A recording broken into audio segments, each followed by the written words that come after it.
I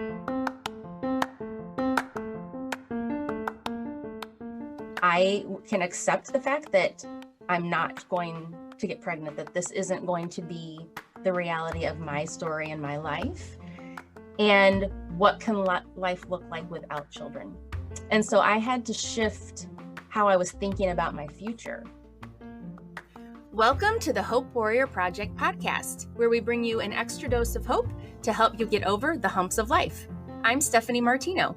And I'm Lydia Zuniga, and together we are bringing you real stories of hope from real people. We believe by hearing other people's stories of challenge and transformation, we can all gain some hope for ourselves. So if you've been looking to find and hold on to hope, you're in the right place. Join us on this journey as we all become warriors of hope. Hey, Hope Warriors, welcome to another episode. Last week, we shared a little bit about my story. And if you have been following Hope Warrior Project or listening to the podcast, you will definitely recognize today's guest's voice. You may even know a little bit about her, but she is the other half of Hope Warrior Project, the amazing Stephanie Martino. Well, thank you very much. Very honored to be a guest on our show. Yes, it's very different on the other side, isn't it? It is. I'm used to being the one asking questions, not giving the answers. So definitely gives it an appreciation for our guests. I felt the same way last week. I was like, I'm happy this is just this time, because I like being on the other side better, I think. I like listening to the stories. Right. Yeah, but we felt it was important that you guys know us on a little bit of a deeper level and for us to, practice what we preach and share our own stories. So Stephanie, you want to start out by letting us know a little bit about what you're going to be talking about today? I'm going to be sharing my story of unresolved infertility, which basically means was never able to get pregnant. So just to kind of set the scene, I was previously married and I got married when I was 19. Yes, I know that's very young. And a couple years into our marriage, we started trying to get pregnant. And about 6 months of trying, with no luck, we decided, well, we'll go to the fertility doctor and then we'll get pregnant, right? I just assumed that it would work. At that point in time, really the only stories I had ever heard about people going to a fertility doctor were the success stories of people achieving a pregnancy. So that's what we did. We started going, but it did not work for me. How were you feeling in that process of trying? Because I also, even though I do have the children, I also did experience a miscarriage and wanting to get pregnant like right away after I miscarried. So I do know a little bit about that, of like the month to month, that disappointment every month, and like how that felt for me for those, like for that half a year that I wasn't able to get pregnant again right away, because I just wanted to, like, as terrible as it sounds, like I wanted to almost like replace that first pregnancy because I wanted that baby so bad. So it was like, I just need to get pregnant right away. And I put like a lot of pressure on myself. So it was really difficult. But can you share with us a little bit about how it felt for you? Yeah, definitely. And I think it's interesting too, that you share that, because I think it just speaks to the fact that everyone's journey around this is very different. Being young, I didn't anticipate having any problems. I didn't think I would have any problems getting pregnant. And so when I did, that was a shock. I thought, what the heck? Why can't I get pregnant? This is really weird. And then as we were going through fertility treatments and we weren't having any luck with that, even more discouraging. It just became more and more discouraging the more we went every month, I guess you could say. And the fertility meds, if anyone has been on those, you will know they make you even more emotional. So you're already going through this really painful time. And then the medications just enhance that, exaggerate it, whatever you want to say. And I would cry at the drop of a hat. I remember things at work.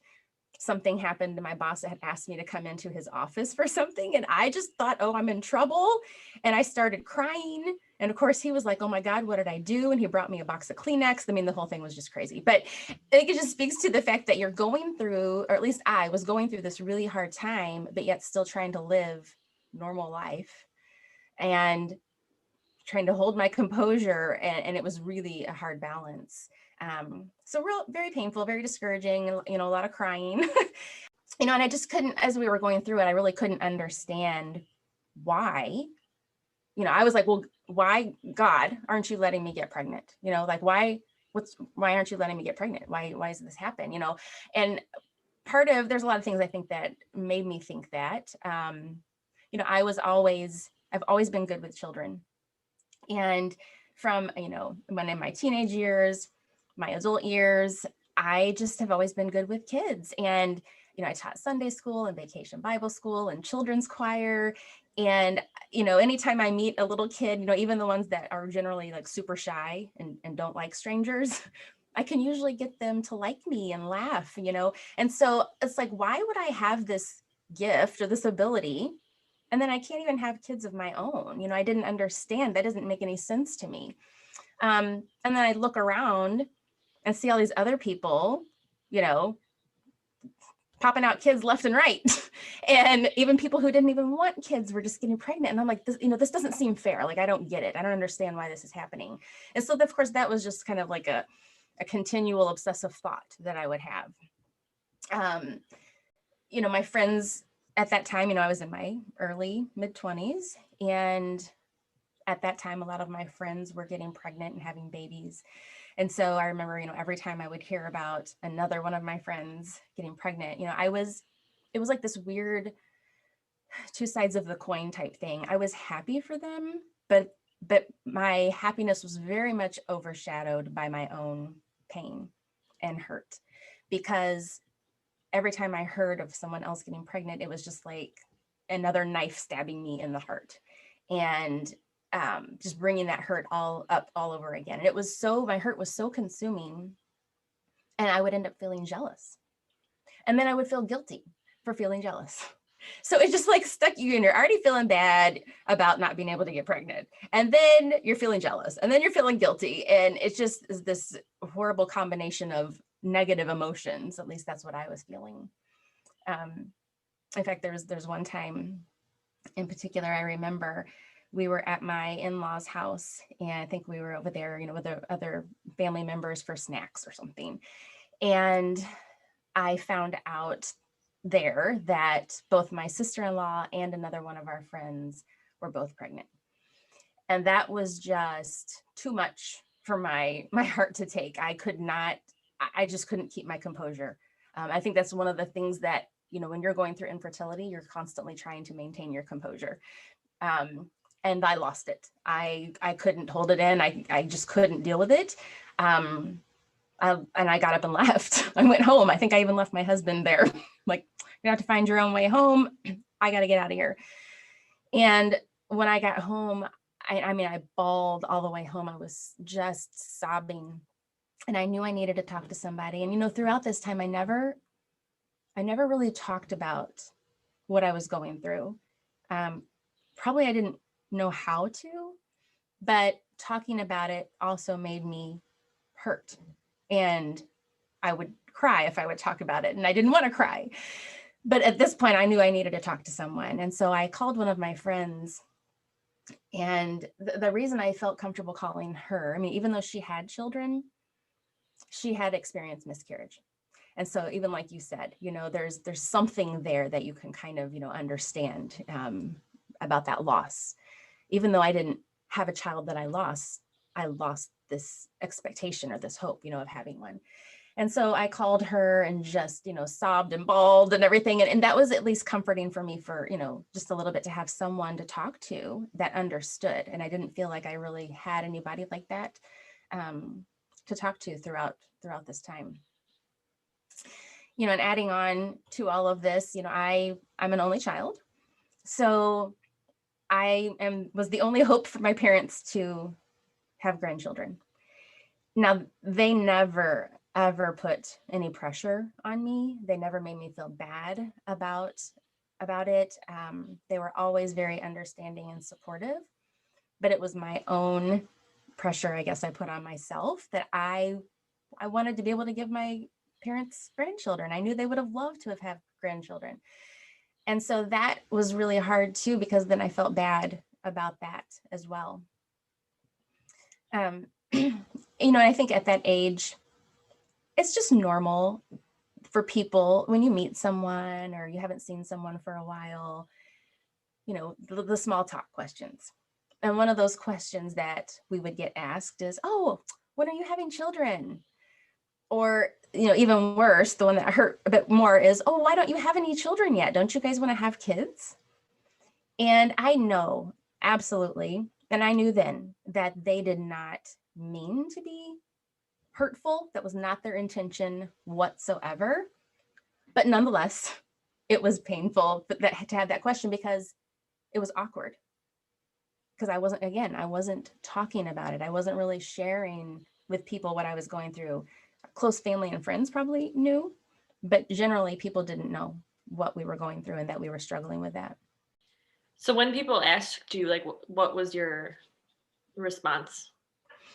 I would just, some vague general response like, oh, well, not yet, or well, we'll see, something like that, just to kind of brush it off and blow it off. And it seemed to satisfy them. And we moved on to another topic.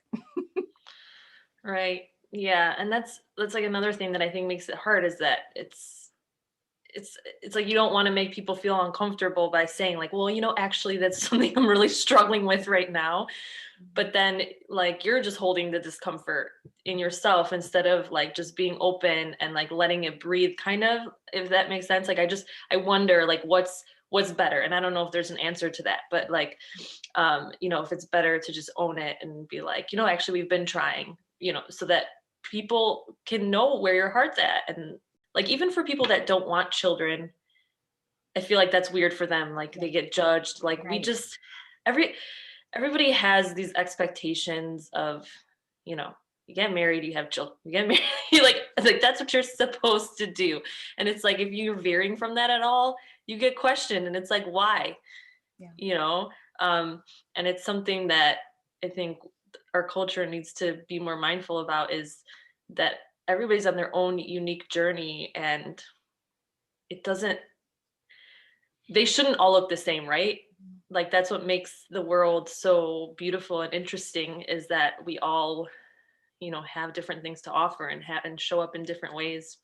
On that real quick, I think today infertility is talked about, I feel, a bit more. I think there's more awareness around it than there was back in the day when I was really going through it. It just wasn't as well known about. I don't know. So I think we've come a long way just, in society and in the world, for there to be more understanding and more openness to know about this. And it is so common, more common than I think anyone would probably ever realize. But you ask like, well, what's better, to say, yes, I'm going through it, or blow it off? I really think it's a personal decision. You have to be the person going through it. You have to be comfortable with whatever. And I say comfortable, in quotes, because it's not comfortable, but like you have to choose whatever option is the best for you. It is not about making other people comfortable. And I think sometimes that can get in our heads. And at least it did mine. I didn't want to make other people feel awkward. I didn't want, them to feel bad. So I would take all that on myself, and I would hold the awkwardness. I would hold the pain to prevent anyone else from feeling bad. So again, I think it's a personality thing. It's a personal preference. What are you comfortable with? That's what you need to do. Yeah. I feel like I've done that with other things, you just kind of brush it off and swallow it. And it's like, you want to share who you are, but you're not sure. So it just, and then the moment just kind of passes you by. And I don't know, I think maybe the more we get familiar with our stories, and the more confident we get in like who we are, then maybe the better we are about just showing up and saying what's on our hearts, and not feeling like we have to hold back and worry about how other people are perceiving it, or how they're, if they're comfortable with it or not. And I did want to say that I can attest to the fact that you are very good with children. I mean, you're incredible with mine, so I'm blessed to have you in my life. But yeah, and that makes it so hard because it's like then the comparison game, right? Like you were saying, some people don't want kids or are giving away their kids or ending pregnancies, and then it's like here you are and that's like all you want. And it just like it doesn't make sense, right? And it's so hard to wrap our minds around like why is this the way that it is. But we could just drive ourselves insane, like just thinking about all the this is how it should be, you know. My mom was a full-time nanny for a long time, and she was like super nanny. Like super nanny. Like she would make meals and like make faces out of them, and she would sing. She wouldn't read books to you, she would sing books to you. Like she just was incredible. And I grew up watching her take care of children, and it breaks my heart. Like I could cry right now if I allowed myself to, because she wasn't able to be a grandmother. And that's something like I can't understand, right? But it's like you can just think yourself nuts when you just think of like what if, right? So yeah, that's hard. Obviously, like you said, it never ended up working. You never ended up having children. So what, I guess, was the point where you, I guess, stopped trying, or what changed about how you looked at the whole situation? Yeah. So, after a while of us trying with the infertility treatments, we actually had to stop because there were some other things going on in our lives that we needed to give our priority and attention to. So we stopped going to the doctor and on all the medications and all that. But, I still held out hope that maybe I would just get pregnant, that it would just happen, that 1 month it would be like, oh my God, I can't believe I'm pregnant. I would even imagine, God, I can't tell you how many times I would imagine what it would be like to take the at-home pregnancy test and to see those lines and they would be positive, and how I would tell my parents and my husband and all this stuff. And so each month I was disappointed all over again. But the more this happened, the more I started realizing that I may not be able to have kids or get pregnant. And I guess I want to talk a little bit here about grief, because there is grief associated with infertility. And that's maybe a foreign concept to some people, because when you think about grief, you're thinking about you've lost a loved one. There was a person, a physical person, and now that person is gone. So it's obvious. When you think about that, you've lost someone. What happens? People send you sympathy cards. They send you flowers. They bring dinner. They're there to support you. All of that happens. You get time off work. Well, none of that happens with infertility grief because it's pretty much invisible. People don't see it, but the person going through it definitely experiences it. I did, and it's a recurring grief because you feel it like every month because you have this hope, and then it doesn't happen. And I guess just as an example, what does grief look like in infertility? So you think about those 5 stages. Well, denial, it could be like, well, everything's fine. You act like everything's fine. Or maybe initially you're like, my doctor doesn't know what they're talking about. I need to go get another doctor. This guy's crazy. He didn't do the right tests, whatever. You get to anger, why me? Why is this happening? This is so unfair. You can even, and I did sometimes, experience anger, or like I said, that jealousy towards other pregnant women.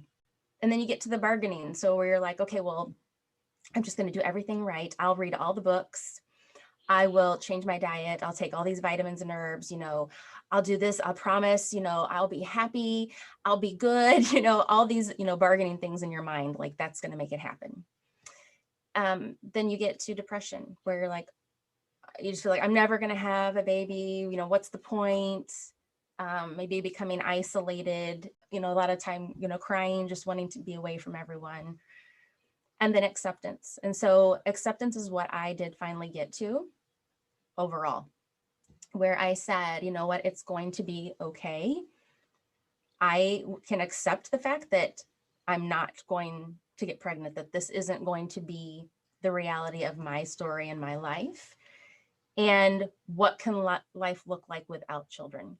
And that was a huge shift for me to start thinking differently, because all, growing up as a kid and my early marriage and not throughout all this time, my future included a child. My future included, maybe being a PTA mom or volunteering at school or having play dates, all those things. And so I had to shift how I was thinking about my future. And it definitely wasn't an overnight thing. It took a while. But I will say the biggest, absolute biggest thing that helped me was that I was able to just finally put it in God's hands. I talked before about how I would, get angry with God, and I'd ask, why, God, are you, like he was doing it to me? Like I was blaming him that he's not letting me get pregnant. Why, God? And I finally got to the point where I said, you know what? It's in your hands. You know better than I do. You are much wiser than I am. And maybe there's a reason why. I don't know. Maybe there's some reason why I shouldn't have kids. Maybe there's something else that's going to happen in my life and my future that, I wouldn't be able to handle having children, or, whatever. Or I had to accept that maybe it was just life. I personally, I don't think that there is necessarily a divine reason for everything that happens in life. But I do believe that God can use every challenge for a reason. And I think that's what he did with me when I was able to give it to him. So when I was able to do that, it took the pressure off of me, and I was able to finally find peace and acceptance. And yeah, I still get emotional about it. It doesn't mean I haven't accepted it as part of my life, but that was a very emotional time for me. And I'll still feel that. And I don't know that I'll have the emotion will ever go away, but it's okay now. Like I'm okay with it now. And I just knew whatever the outcome, that I trusted that God knew best. Yeah, I think you brought up a really good point with the whole grieving process, which the other day I was listening to some sort of talk, and they were talking about how we learn about it in the specific order that you said, but actually it's really, you just jump from one to another. It's not a process by any means. It's not like this steady healing curve or, a trend. It's all over the place. One day you're in denial, the other day you're angry, the other day you're depressed. And I'm not saying like every single day it's like dealing with one of the things, but it's just, and I think when you can acknowledge that, then you can give yourself some grace, right? Because then if you find yourself in one of the earlier, quote unquote, earlier stages of grief, you're not thinking, what the heck? Like I already been here. I should be past this. I should feel good by now. Mm-hmm. But instead saying, yeah, this is part of it. And I think grieving is just a part of life, and it's something that you just never, like you said, you never like get, quote unquote, get over it, but you learn to live alongside of it, right? You carry it with you, and it makes you who you are in a big way. It makes you more compassionate, for sure, empathetic, and just more human, I guess, because it's just part of the human experience. And I think you bring up another really great point, that grieving is not just for death. That's what we associate it with, because that's the easiest for our mind to kind of grasp, but it could literally be anything. And a big thing that people, I think, grieve and they don't realize that they're grieving is expectations. Mm-hmm. Because an expectation isn't physical. It's not something that you had. And even with my miscarriage, it felt odd, because even though it was a physical baby within inside of me, like I never actually had the baby, right? So it was like this weird, place to be, because like you said, when you actually physically like lose a living person, there's like a whole like process of a funeral and all the stuff that comes with it. But like, and everybody's different too, right? So you don't know if somebody's like really, really, really struggling, or if somebody, is just okay, not okay with it, but has accepted it like a lot sooner. Yeah. So it's just being human, right? Like we have to like feel it out and do the best that we can. I really like the way you put that though, about, you don't necessarily get over it, but you learn to live alongside of it. I think that is so true. And I hadn't necessarily thought about it in that way before, but that's with anything.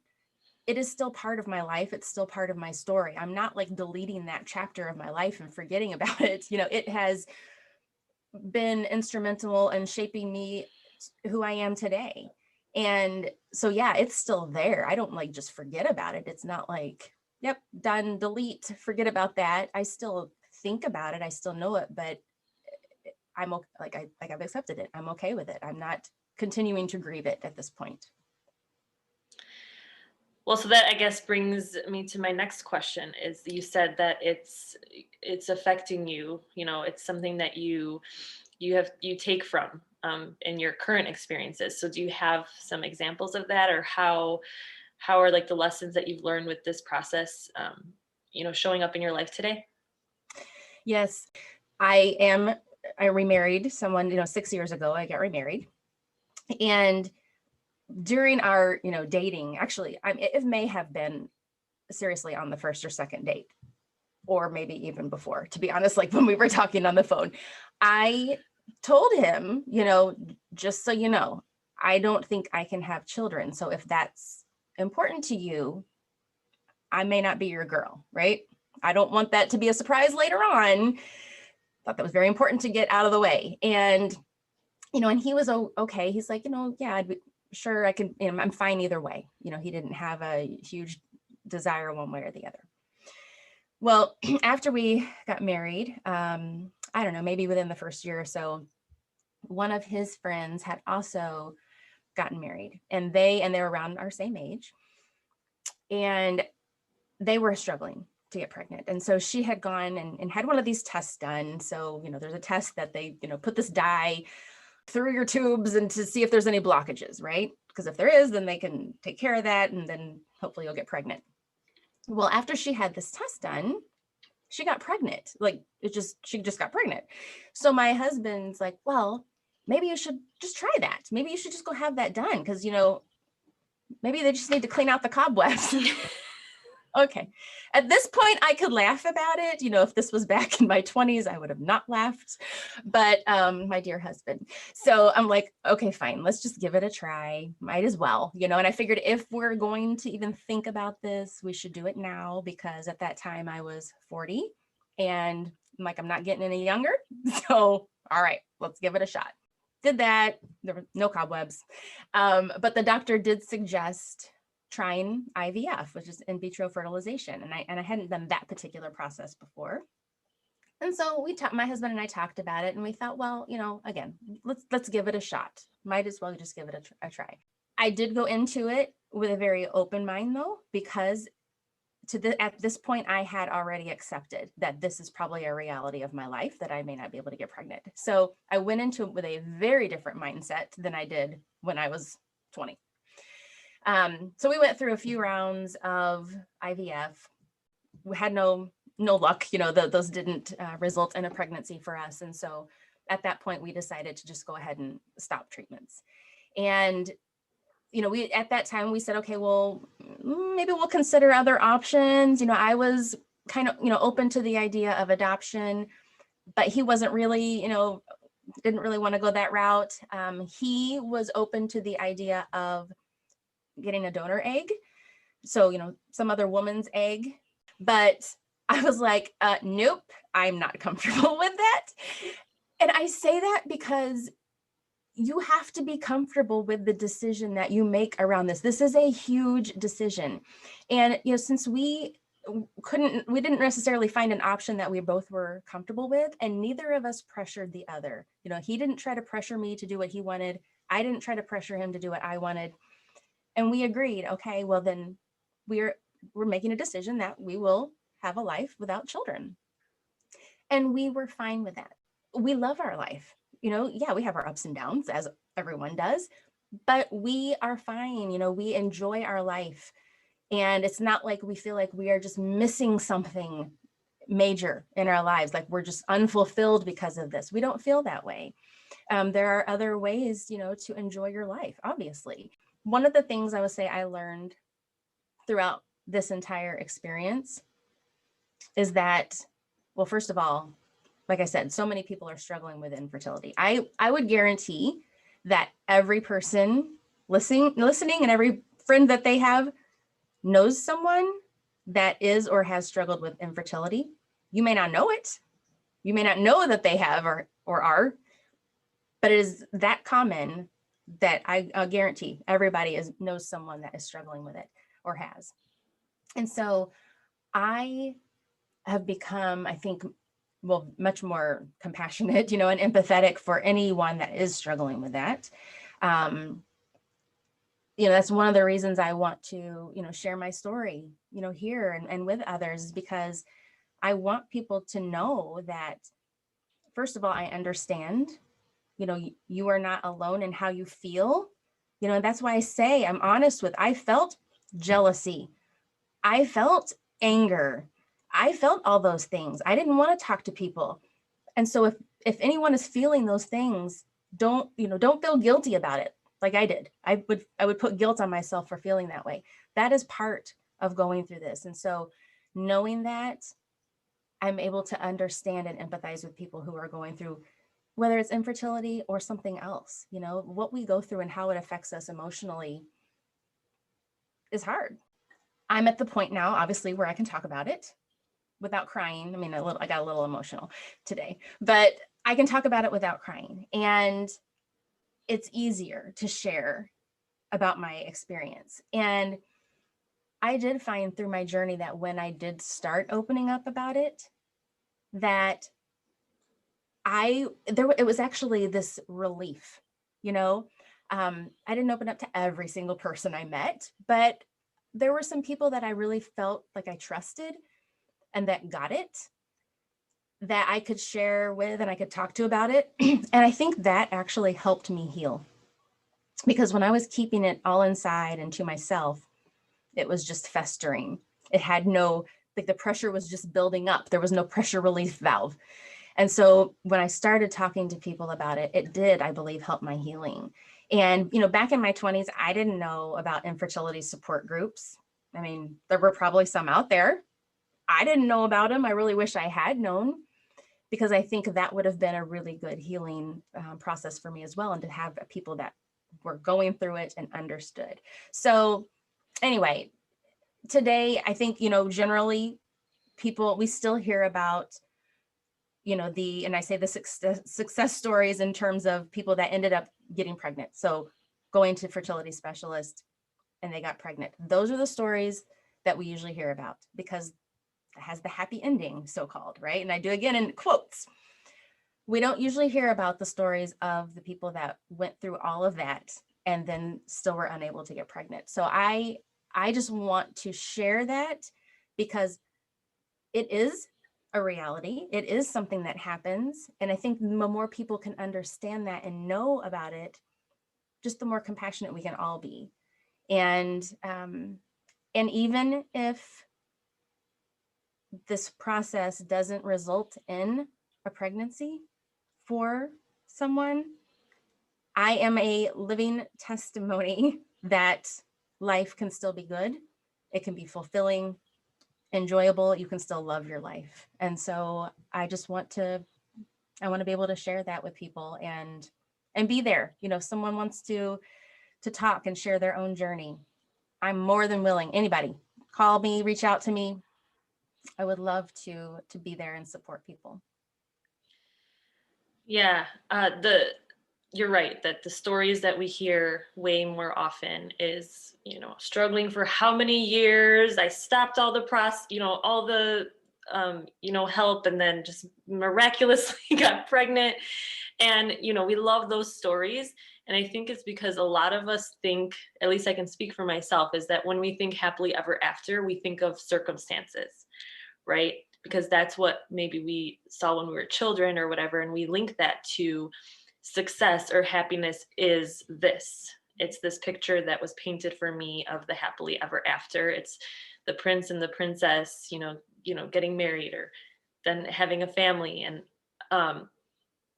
now, like, now I'm realizing happily ever after, it's never about the circumstances, because somebody can get married and have the children, but then we see it all the time, like families fall apart, right? So it's not the circumstances. It's not like we talked about in my story, checking the boxes. It's about how you show up in your circumstances. So, you know, like in your case, yeah, you didn't get the quote unquote happily ever after that like you pictured as a little girl or whatever, but the way you're showing up in the circumstances that were dealt to you, that God gave you, is incredible, and it's inspirational, and there's a lot people can take away from that, because yeah, we're just like, I just feel like we're always running for certain things, and then when we get them and we're still not happy, it's like, now what? So it's like you didn't get the thing that you wanted, but you still learned that you didn't need it to find happiness and success in your life. So that's awesome. And I actually wanted to ask you one more question, because I think this is helpful. Do you have any advice for people when to, like, what not to say or what to say when somebody tells you that they're struggling to get pregnant? Yeah. You know, that's always a hard one, right? I think it's a hard thing to know what to say when anybody's going through anything difficult, because I think we go with the, oh, it'll be okay, everything will work out, you know, because we want to make the person feel better. I think if we can back up and understand that that person is in pain, and sometimes their pain, they need that validated. They don't need the, oh, just cheer up, it'll be okay, you know, just relax, it'll all be all right. You know, they don't need that. What they need is someone to just be like, I'm here for you. I think that's if you don't know what else to say, I'm here for you. Because they're not looking, at least I was not looking for anyone to fix my problem. I knew no one could fix it. I didn't need anyone to try to take it away. That was my reality.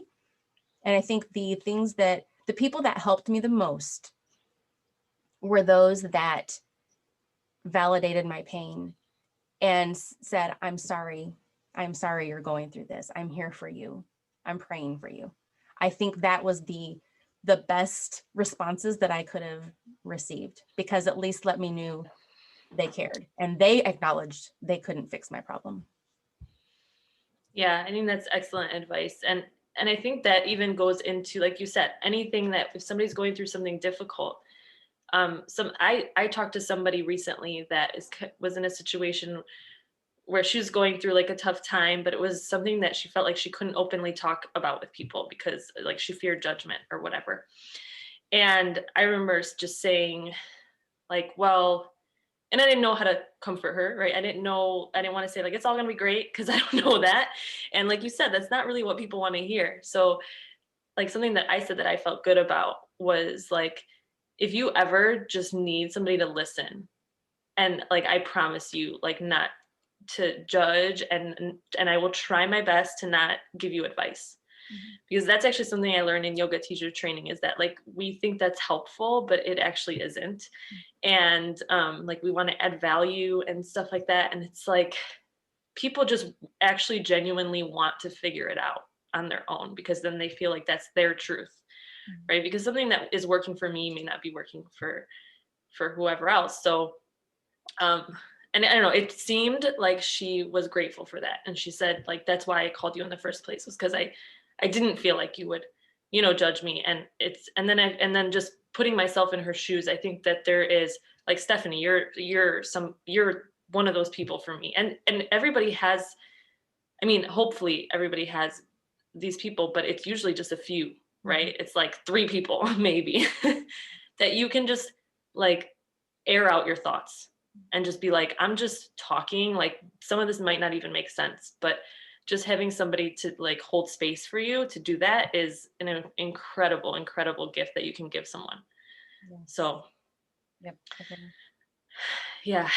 All right. Well, a lot of good stuff in here that can certainly be applied to any sort of you know, disappointment, an expectation that wasn't met.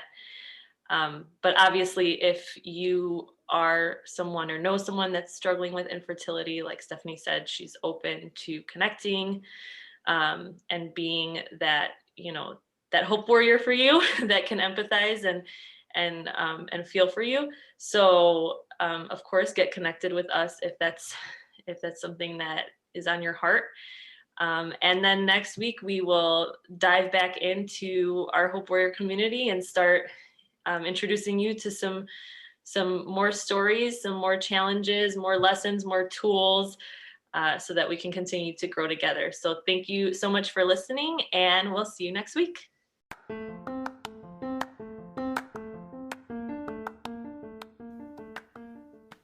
Thank you for joining us today. Go take a listen to our other episodes. We think you'll be encouraged and inspired by what you hear.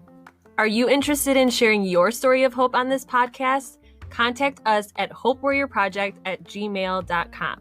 We'd love the opportunity to help you share your story.